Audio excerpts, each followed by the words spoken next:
বাংলাদেশের বর্তমান ক্রিকেট দল নিয়ে ক্রিকেট বিশ্বের আগ্রহের যেন শেষ নেই। সম্প্রতি পাকিস্তান সফরে গিয়ে পাকিস্তানকেই ধবল ধোলাইয়ের পর যেন নড়ে চড়ে বসেছে ক্রিকেট বিশ্ব।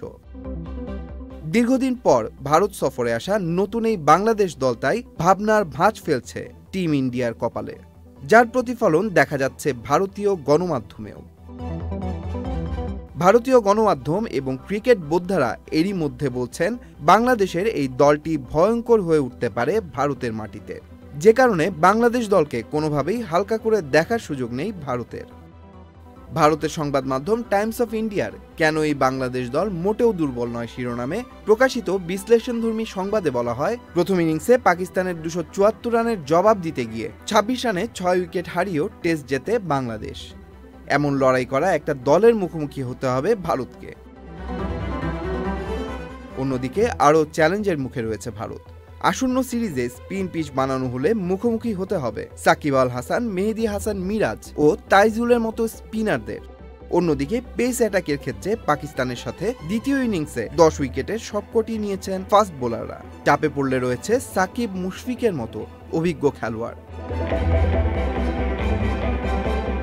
চেন্নাইয়ের কন্ডিশনের সাথেও রয়েছে বাংলাদেশের খেলোয়াড়দের পরিচিতি। 2023 সালে এখানেই বাংলাদেশ দল নিউজিল্যান্ডের বিপক্ষে খেলেছে। একদিকে তাসকিন, হাসান মাহমুদ, খালেদ আহমেদ 6 ফুট 2 ইঞ্চির 150 কিলোমিটারে বল করা নাহিদ রানার পেস অ্যাটাক, অন্যদিকে মেহেদী মিরাজ, সাকিবের স্পিন ভেলকি। স্পোর্টি স্পিন নাকি ব্যাটিং, কোন ধরনের পিচ তৈরি করবে তা নিয়েই এক ধরনের দ্বন্দ্বে পড়েছে ভারতীয় দল।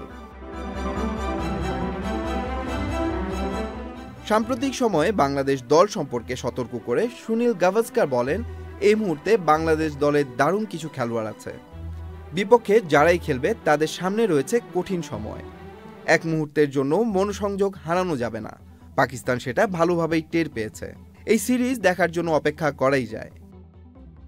রোহিত কোহলিদের বিপক্ষে সিরিজে বাংলাদেশের প্রশংসা করে ভারতীয় ধারাভাষ্যকার ও ক্রিকেট বিশ্লেষক হর্ষা ভোগলে বলেছেন, দীর্ঘ সময়ের মধ্যে আমার দেখা বাংলাদেশের এই টেস্ট দলটি সেরা।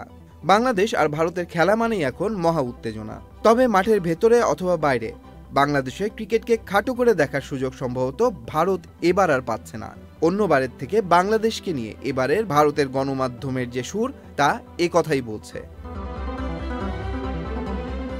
Tanmoy Mahmud, Channel i online.